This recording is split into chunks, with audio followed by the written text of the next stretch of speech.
साथियों, और अब वो समय आ गया है जिसकी हम सबको प्रतीक्षा थी। काशी के महाकवि जयशंकर प्रसाद जी की दो पंक्तियों के साथ मैं उन शख्सियत का परिचय देना चाहूँगा। शक्ति के विद्युत कण जो व्यस्त विकल बिखरे हैं हो निरुपाय, समन्वय उनका करे समस्त विजयनी मानवता हो जाए। और भारत के ऐसे समन्वयकर्ता, आधुनिक भारत के लौह पुरुष माननीय प्रधानमंत्री जी से उनके आशीर्वचन एवं मार्गदर्शन हेतु अनुरोध करना चाहूँगा। माननीय प्रधानमंत्री जी।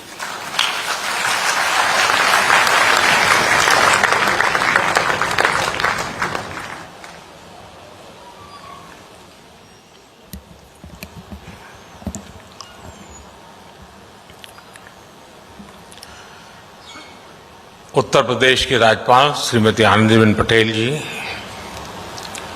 केंद्रीय मंत्रिमंडल के मेरे सहयोगी और लखनऊ के ही सांसद, हमारे वरिष्ठ साथी श्रीमान राजनाथ सिंह जी, श्री हरदीप सिंह पुरी जी, महेंद्र नाथ पांडे जी, यहाँ के लोकप्रिय मुख्यमंत्री योगी आदित्यनाथ जी, उप मुख्यमंत्री श्री केशव प्रसाद मौर्य जी, श्री दिनेश शर्मा जी, केंद्रीय मंत्रिमंडल के मेरे सहयोगी श्रीमान कौशल किशोर जी, राज्य सरकार के मंत्रीगण, सांसद, विधायकगण, देश के अलग अलग हिस्सों से आए सभी आदरणीय मंत्रीगण, अन्य सभी महानुभाव और उत्तर प्रदेश के मेरे प्रिय भाइयों और बहनों, लखनऊ आता हूं तो अवध के इस क्षेत्र का इतिहास, मलिहाबादी दशहरी जैसी मीठी बोली, खान पान, कुशल कारीगरी, आर्ट, आर्किटेक्चर, सब कुछ ऐसे सामने की तरफ देखने लग जाता है। मुझे अच्छा लगा कि 3 दिनों तक लखनऊ में न्यू अर्बन इंडिया यानी भारत के शहरों के नए स्वरूप देश भर के एक्सपर्ट्स एकत्र आकर के मंथन करने वाले हैं। यहां जो प्रदर्शनी लगी है वो आजादी के इस अमृत महोत्सव में 75 साल की उपलब्धियां और देश के नए संकल्पों को भली भांति प्रदर्शित करती है। और मैंने अनुभव किया है, पिछले दिनों जब डिफेंस का कार्यक्रम किया था और उस समय जो प्रदर्शनी लगी थी, सिर्फ लखनऊ ही नहीं, पूरा उत्तर प्रदेश उसे देखने के लिए पहुंचा था। मैं इस बार भी आग्रह करूंगा कि ये जो प्रदर्शनी लगी है, यहां के नागरिकों से मेरा आग्रह है, आप जरूर देखिए। हम सब मिलकर के देश को कहां से कहां ले जा सकते हैं, हमारे विश्वास को जगाने वाला ये अच्छा प्रदर्शनी है, आपने जरूर देखनी चाहिए। आज यूपी के शहरों के विकास से जुड़े 75 प्रोजेक्ट्स विकास के, उसका भी शिलान्यास और लोकार्पण किया गया है। आज ही यूपी के 75 जिलों में 75,000 लाभार्थियों को उनके अपने पक्के घर की चाबियां भी मिली है। ये सभी साथी इस वर्ष दशहरा, दिवाली, छठ, गुरु पर्व, ईद-ए मिलाद, आने वाले अनेकों उत्सव अपने नए घर में ही मनाएंगे। अभी कुछ लोगों से बात करके मुझे बहुत संतोष मिला है और भोजन का निमंत्रण भी मिल गया है। मुझे इस बात की भी खुशी होती है कि देश में पीएम आवास योजना के तहत जो घर दिए जा रहे हैं उनमें 80% से ज्यादा घरों पर मालिकाना हक महिलाओं का है या फिर वो ज्वाइंट ओनर है। और मुझे ये भी बताया गया कि यूपी सरकार ने तो महिलाओं के घरों से जुड़ा एक अच्छा फैसला लिया है। 10 लाख रुपए तक की राशि के घरों की रजिस्ट्री कराने पर स्टैंप ड्यूटी में महिलाओं को 2% की छूट भी दी जा रही है। ये बहुत प्रशंसनीय निर्णय है। लेकिन साथियों, जब हम ये बात करते हैं कि महिलाओं को ये उनके नाम मिल्कत होगी, तो उतना हमारे मन में रजिस्टर नहीं होता है। लेकिन मैं थोड़ा आपको उस दुनिया में ले जाता हूं, आपको अंदाज आएगा कि ये निर्णय कितना महत्वपूर्ण है। आप देखिए, किसी भी परिवार में जाइए, अच्छा है गलत है ये मैं नहीं कह रहा हूं, मैं सिर्फ स्थिति का बयान कर रहा हूं। अगर मकान है तो पति के नाम पर, खेत है तो पति के नाम पर, गाड़ी है तो पति के नाम पर, स्कूटर है तो पति के नाम पर, दुकान है तो पति के नाम पर, और अगर पति नहीं रहा तो बेटे के नाम पर। लेकिन उस मां के नाम पर कुछ नहीं होता है, उस महिला के नाम कुछ भी नहीं होता है।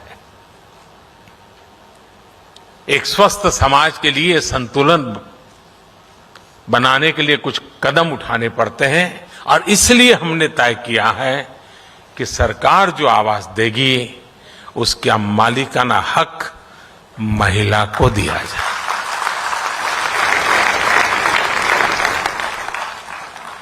साथियों, आज लखनऊ के लिए एक और बधाई का अवसर है। लखनऊ ने अटल जी के रूप में एक विजनरी मां भारती के लिए समर्पित राष्ट्र नायक देश को दिया है। आज उनकी स्मृति में बाबा साहब भीमराव अंबेडकर यूनिवर्सिटी में अटल बिहारी वाजपेयी चेयर स्थापित की जा रही है। मुझे विश्वास है ये चेयर अटल जी के विजन, उनके एक्शन, राष्ट्र निर्माण में उनके योगदान को विश्व पटल पर लाएगी। जैसे भारत की 75 साल की विदेश नीति में अनेक मोड़ आए, लेकिन अटल जी ने उसे नई दिशा दी। देश की कनेक्टिविटी, लोगों की कनेक्टिविटी के लिए उनके प्रयास आज के भारत की मजबूत नींव है। आप सोचिए, एक तरफ प्रधानमंत्री ग्राम सड़क योजना और दूसरी तरफ स्वर्णिम चतुष्क, north east, east west, north south, east west corridor, यानी दोनों तरफ एक साथ दृष्टि और दोनों तरफ विकास का प्रयास। साथियों, वर्षों पहले जब अटल जी ने नेशनल हाईवे के माध्यम से देश के महानगरों को जोड़ने का विचार रखा था, तो कुछ लोगों को यकीन ही नहीं होता था कि ऐसा संभव है।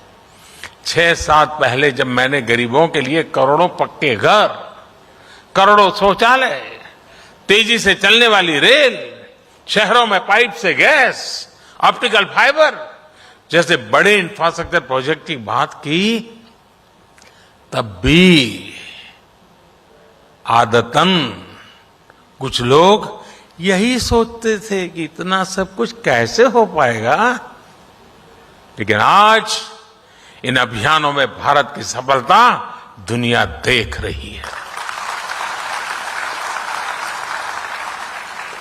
भारत आज पीएम आवास योजना के तहत जितने पक्के घर बना रहा है, वो दुनिया के अनेक देशों की कुल आबादी से भी अधिक है। एक समय था जब घर की स्वीकृति से लेकर उसको जमीन पर उतरने में ही बरसों लग जाते थे। जो घर बनते थे भी वो शायद रहने लायक थे कि नहीं, ये सवालिया निशान जरूर पूछे जाते थे। घरों की साइज छोटी, कंस्ट्रक्शन मटेरियल खराब, अलॉटमेंट में हेरा फेरी, ये सब मेरे गरीब भाइयों बहनों को भाग्य बना दिया गया था। 2014 में देश ने हमें सेवा करने का अवसर दिया और मैं उत्तर प्रदेश का विशेष रूप से आभारी हूं कि आपने मुझे देश की संसद में पहुंचाया। और जब आपने हमें दायित्व दिया तो हमने अपना दायित्व निभाने की ईमानदार कोशिश की है। साथियों, 2014 से पहले जो सरकार थी उसने देश में शहरी आवास योजनाओं के तहत सिर्फ 13 लाख मकान ही मंजूर किए थे। आंकड़ा याद रहेगा? पुरानी सरकार ने 13 लाख आवास, इसमें भी सिर्फ 8 लाख मकान ही बनाए गए थे। 2014 के बाद से हमारी सरकार ने पीएम आवास योजना के तहत शहरों में 1,13,00,000 से ज्यादा घरों के निर्माण की मंजूरी दी। कहां 13 लाख और कहां 1,13,00,000।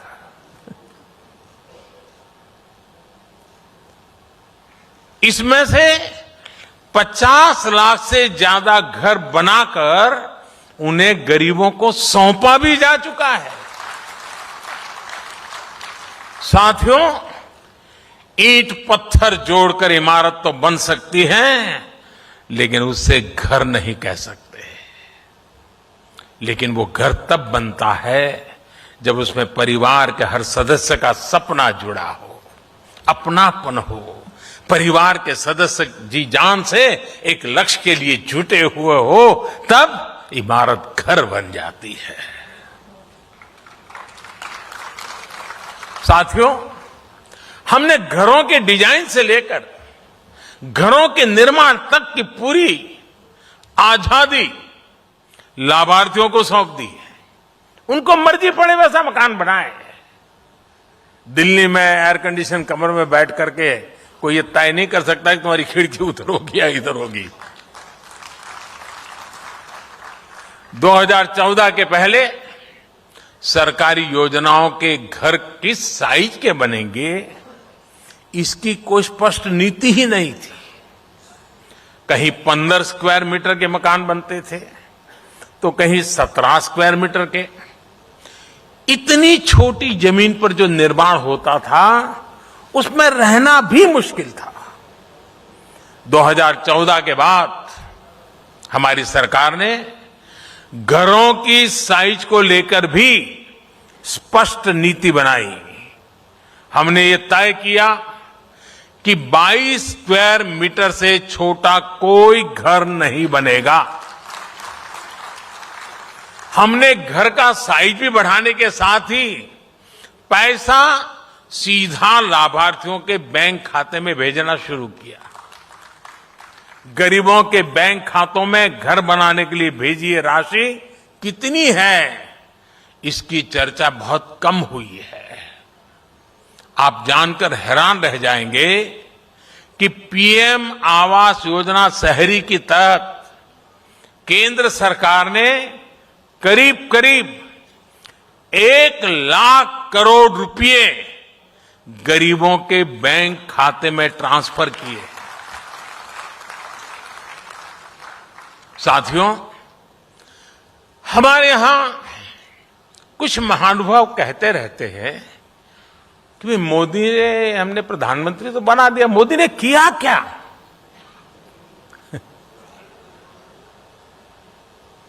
आज पहली बार मैं ऐसी बात बताना चाहता हूं जिसके बाद बड़े बड़े विरोधी जो दिन रात हमारा विरोध करने में ही अपनी ऊर्जा खपाते हैं, वो मेरा ये भाषण सुनने के बाद टूट पड़ने वाले हैं, मुझे पता है। लेकिन मुझे लगता है मुझे बताना चाहिए। मेरे जो साथी, जो मेरे परिवारजन है, जो झुग्गी झोपड़ी में जिंदगी जीते थे, जिनके पास पक्की छत नहीं थी, ऐसे 3 करोड़ परिवारों को इस कार्यकाल में एक ही योजना से लखपति बनने का अवसर मिल गया है। इस देश में मोटा मोटा अंदाज करें तो 25-30 करोड़ परिवार है, मोटा मोटा अंदाज करें। उसमें से इतने छोटे से कार्यकाल में 3 करोड़ गरीब परिवार लखपति बनना, ये अपने आप में बहुत बड़ी बात है। अब आप कहेंगे मोदी इतना बड़ा क्लेम कर रहे हैं, कैसे कर रहे हैं? प्रधानमंत्री आवास योजना के तहत देश में जो करीब करीब 3 करोड़ घर बने हैं, आप उनकी कीमत का अंदाज लगा दीजिए। ये लोग अब लखपति हैं। 3 करोड़ पक्के घर बनाकर हमने गरीब परिवारों का सबसे बड़ा सपना पूरा किया है। साथियों, मुझे वो दिन भी याद आते हैं जब तमाम प्रयासों के बावजूद उत्तर प्रदेश घरों के निर्माण में आगे नहीं बढ़ रहा था। आज लखनऊ में ही, और जब मैं आज लखनऊ में हूं तो मुझे लगता है जरा विस्तार से ये बात बतानी चाहिए ना? हाँ, आप तैयार हैं? हमारी अर्बन प्लानिंग कैसे राजनीति का शिकार हो जाती है, ये समझने के लिए भी यूपी के लोगों को ये जानना बहुत जरूरी है। साथियों, गरीबों के लिए घर बनाने का पैसा केंद्र सरकार दे रही थी। बावजूद इसके 2017 से पहले, योगी जी के आने से पहले की बात कर रहा हूं, 2017 से पहले यूपी में जो सरकार थी वो गरीबों के लिए घर बनवाना ही नहीं चाहती थी। गरीबों के लिए घर बनवाओ, इसके लिए हमें पहले जो यहां सरकार में थे उनसे मिन्नतें करनी पड़ती थी। 2017 से पहले पीएम आवास योजना के तहत यूपी के लिए 18,000 घरों की स्वीकृति दी गई थी। 18,000। लेकिन जो सरकार यहां थी उसने गरीबों को पीएम आवास योजना के तहत 18 घर भी बनाकर नहीं दिए। 18,000 घरों की स्वीकृति और 18 घर भी न बने। मेरे उत्तर प्रदेश के भाइयों बहनों, ये चीजें आपको सोचनी चाहिए। आप कल्पना कर सकते हैं, 18,000 घरों की मंजूरी थी, लेकिन उन लोगों ने गरीब के लिए 18 घर भी नहीं बनाए। पैसा था, घरों की स्वीकृति थी, लेकिन तब जो यूपी को चला रहे थे वो इसमें लगातार अड़ंगा डाल रहे थे। उनका ये कृत्य यूपी के लोग, यूपी के गरीब कभी नहीं भूल सकते। साथियों, मुझे संतुष्टि है कि योगी जी की सरकार आने के बाद यूपी में शहरी गरीबों को 9 लाख घर बनाकर दिए गए हैं।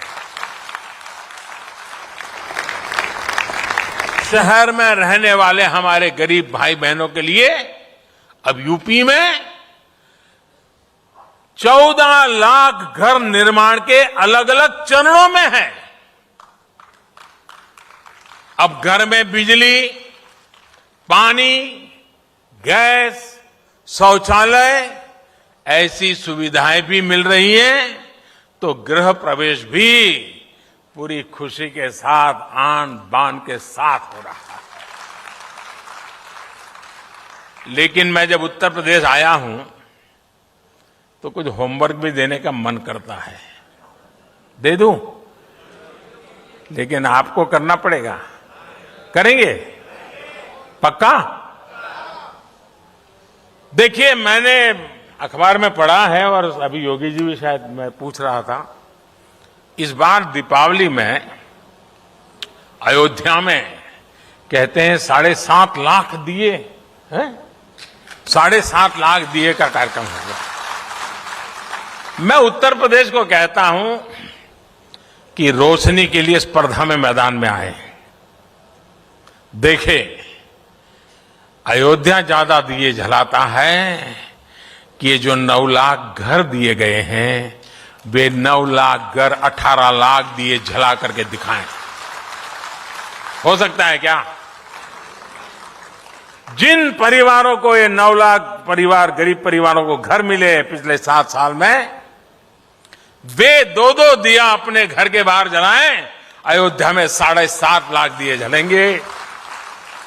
मेरे गरीब परिवारों के घर में 18 लाख दिए जलेंगे। भगवान राम जी को खुशी होगी। भाइयों और बहनों, बीते दशकों में हमारा शहरों में बड़ी बड़ी इमारतें जरूर बनी, लेकिन जो अपने श्रम से इन इमारतों का निर्माण करते हैं, उनके हिस्से में झुग्गियों का ही जीवन आता रहा है।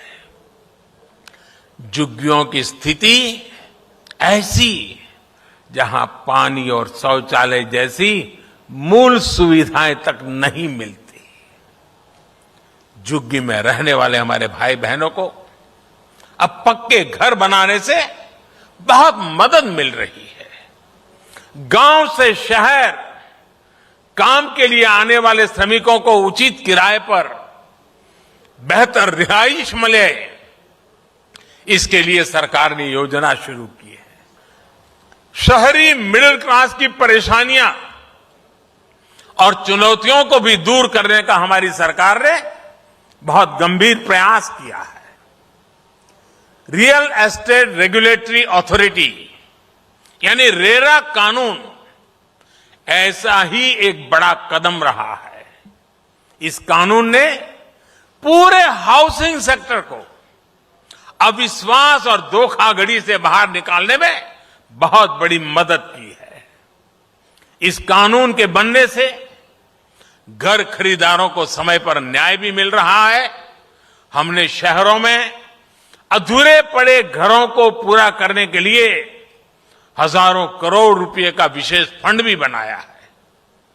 मिडिल क्लास अपने घर का सपना पूरा कर सके, इसके लिए पहली बार घर खरीदने वालों को लाखों रुपयों की मदद भी दी जा रही है। उन्हें कम ब्याज दरों से भी मदद मिल रही है। हाल ही में मॉडल टेनेंसी एक्ट भी राज्यों को भेजा गया है और मुझे खुशी है कि यूपी सरकार ने तुरंत ही उसे लागू भी कर दिया है।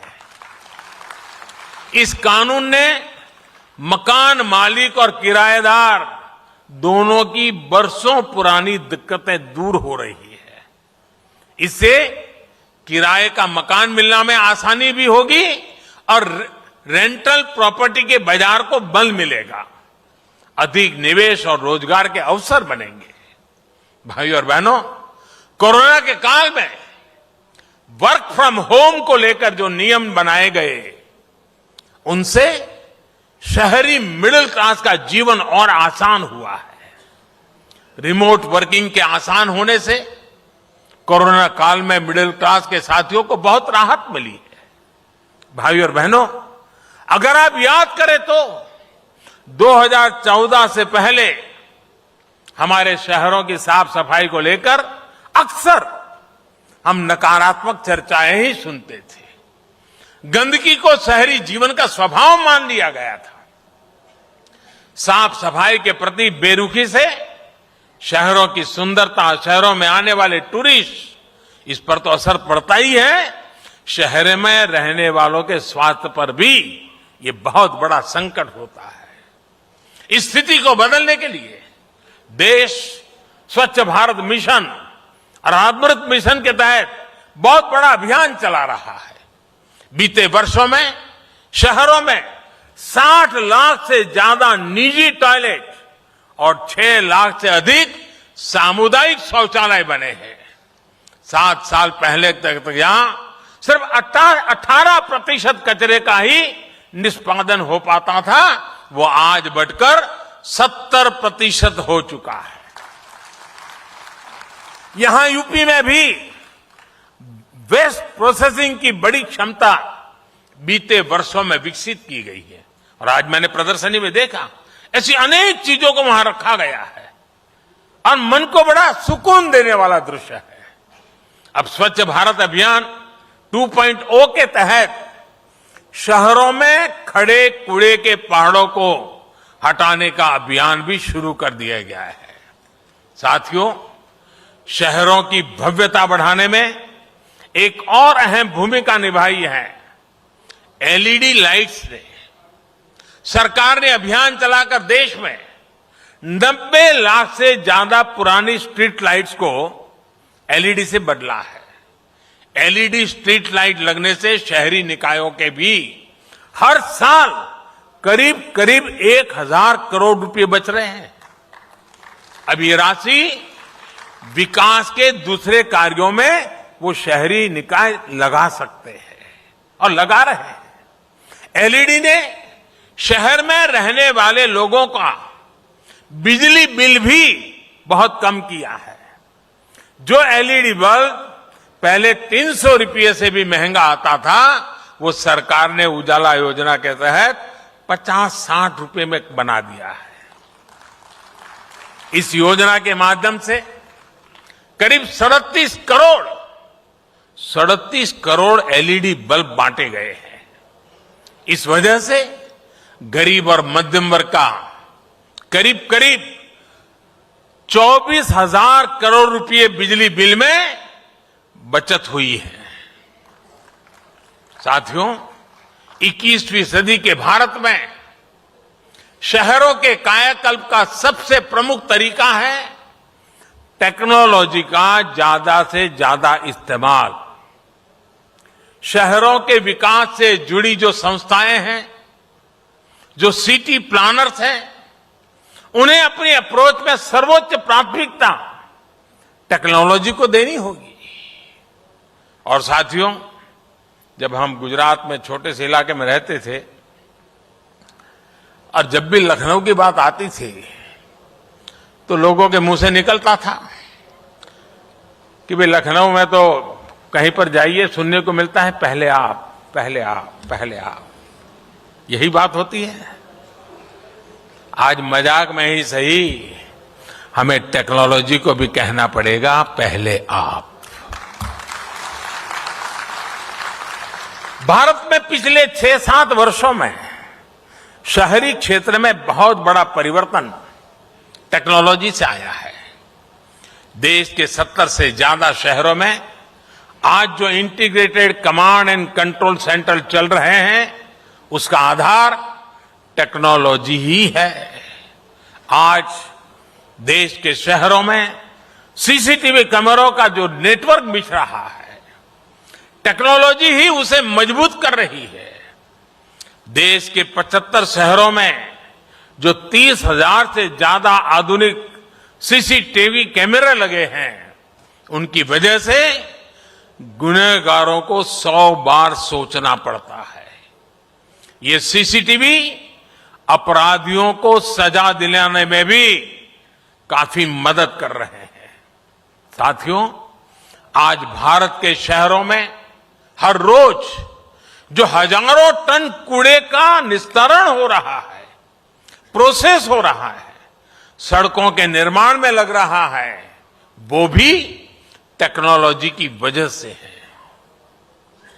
वेस्ट में से वेल्थ अनेक प्रोजेक्ट मैंने आज इस प्रदर्शनी में देखे हैं। हर किसी को प्रेरणा देने वाले प्रयोग हैं, बड़ा बारीकी से देखने जैसा है। साथियों, आज देश भर में जो सीवेज ट्रीटमेंट प्लांट बनाए जा रहे हैं, आधुनिक टेक्नोलॉजी उनकी क्षमता और बढ़ा रही है। ये national common mobility card technology की ही तो देन है। आज यहां इस कार्यक्रम में 75 इलेक्ट्रिक बसों को हरी झंडी दिखाई गई है। ये भी आधुनिक टेक्नोलॉजी का ही तो प्रतिबिंब है। साथियों, मैंने अभी लाइट हाउस प्रोजेक्ट के तहत लखनऊ में बन रहे घरों को देखा। इन घरों में जो टेक्नोलॉजी इस्तेमाल हो रही है, उसमें प्लास्टर और पेंट की जरूरत ही नहीं पड़ेगी।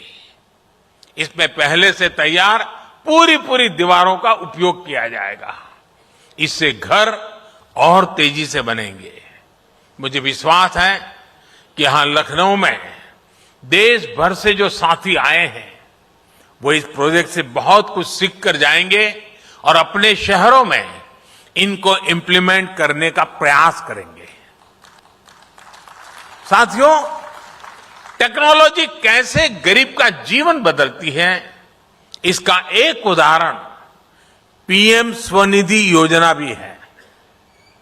लखनऊ जैसे कई शहरों में तो अनेक प्रकार के बाजारों की परंपरा रही है।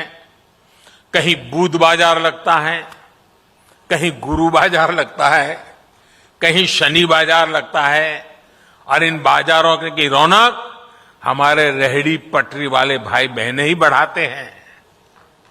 हमारे इन भाई बहनों के लिए भी अब टेक्नोलॉजी का एक साथी बनकर के लाए हैं। पीएम स्वनिधि योजना के तहत रेहड़ी पटरी वालों को, स्ट्रीट वेंडर्स को बैंकों से जोड़ा जा रहा है। इस योजना के माध्यम से 25 लाख से ज्यादा साथियों को 2500 करोड़ रुपए से अधिक की मदद गई है। इसमें भी यूपी के 7 लाख से ज्यादा साथियों ने स्वनिधि योजना का लाभ लिया है। अब उनकी बैंकिंग हिस्ट्री बन रही है और वो ज्यादा से ज्यादा डिजिटल लेन देन भी कर रहे हैं। मुझे खुशी है, इस बात की खुशी है कि स्वनिधि योजना का सबसे ज्यादा लाभ पहुंचाने वाले पूरे देश के टॉप 3 शहरों में 2 हमारे उत्तर प्रदेश के ही हैं। पूरे देश में नंबर 1 है लखनऊ और नंबर 2 पर है कानपुर। कोरोना के इस समय में ये बहुत बड़ी मदद है। मैं योगी जी की सरकार की इसके लिए बहुत सराहना करता हूं। साथियों, आज जब मैं हमारे रेहड़ी पटरी वाले साथियों द्वारा डिजिटल लेन देन की बात कर रहा हूं, तो मुझे ये भी याद आ रहा है कि पहले कैसे इसका मजाक उड़ाया जाता था। कहा जाता था कि कम पढ़े लिखे लोग कैसे डिजिटल लेन देन कर पाएंगे। लेकिन स्वनिधि योजना से जुड़े रेहड़ी पटरी वाले अब तक 7 करोड़ से ज्यादा बार डिजिटल लेन देन कर चुके हैं। अब ये थोक व्यापारियों से भी कुछ खरीदने जाते हैं तो डिजिटल पेमेंट ही करते हैं। आज ऐसे ही साथियों की वजह से भारत डिजिटल पेमेंट में नए रिकॉर्ड बना रहा है। जुलाई, अगस्त, सितंबर यानी पिछले 3 महीने में हर महीने 6 लाख करोड़ रुपए से ज्यादा राशि का डिजिटल लेन देन हुआ है। यानी बैंकों में लोगों को आना जाना उतना ही कम हो रहा है। ये बदलते हुए भारत और टेक्नोलॉजी को अपनाते हुए भारत की ताकत को दिखाता है। साथियों, बीते वर्षों में भारत में ट्रैफिक की समस्या और प्रदूषण की चुनौती दोनों पर होलिस्टिक अप्रोच के साथ काम हुआ है। मेट्रो भी उसका एक बेहतरीन उदाहरण है। आज भारत मेट्रो सेवा का देश भर के बड़े शहरों में तेजी से विस्तार कर रहा है। 2014 में जहां 250 किलोमीटर से कम रूट पर मेट्रो चलती थी, वहीं आज लगभग 750 किलोमीटर में मेट्रो दौड़ रही है। और मुझे आज अफसर बता रहे थे कि 1050 किलोमीटर पे काम चल रहा है। यूपी के भी 6 शहरों में आज मेट्रो नेटवर्क का विस्तार हो रहा है। 100 से ज्यादा शहरों में इलेक्ट्रिक बसों के संचालन का लक्ष्य या फिर उड़ान योजना, ये भी शहरी विकास को गति दे रहे हैं। 21वीं सदी का भारत अब मल्टी मॉडल कनेक्टिविटी की ताकत के साथ आगे बढ़ेगा और इसकी भी तैयारी बहुत तेजी से चल रही है। और साथियों, शहरी इंफ्रास्ट्रक्चर के इन सारे प्रोजेक्ट का सबसे बड़ा सकारात्मक प्रभाव है रोजगार निर्माण। शहरों में चाहे मेट्रो का काम हो, घरों का निर्माण हो, बिजली पानी का काम हो, ये बहुत बड़ी संख्या में रोजगार के नए अवसर बनाते हैं। एक्सपर्ट्स उन्हें फोर्स मल्टीप्लायर मानते हैं। इसलिए हमें इन परियोजनाओं की गति को बनाए रखना है। भाई और बहनों, उत्तर प्रदेश में तो पूरे भारत की भारतीय संस्कृति की प्राणवायु समाई है। ये प्रभु श्री राम की भूमि है, श्री कृष्ण की भूमि है, भगवान बुद्ध की भूमि है।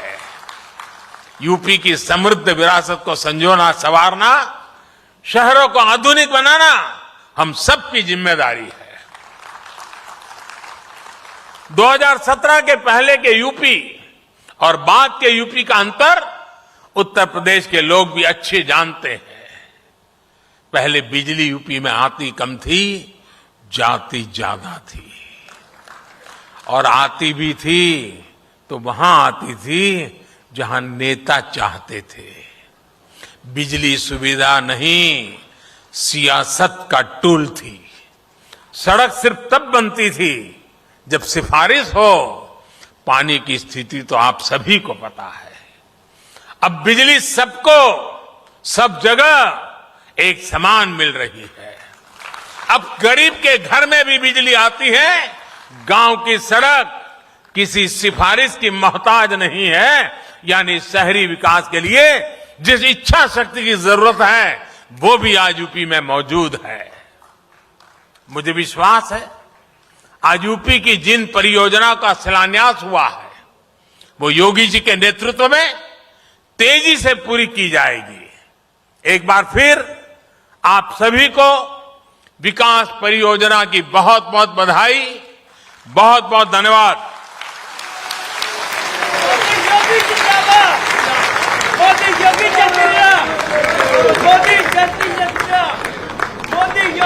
इंडिया टीवी हर वक्त हर जगह डाउनलोड करने के लिए सर्च करें India TV news Google play store या ऐप स्टोर पर।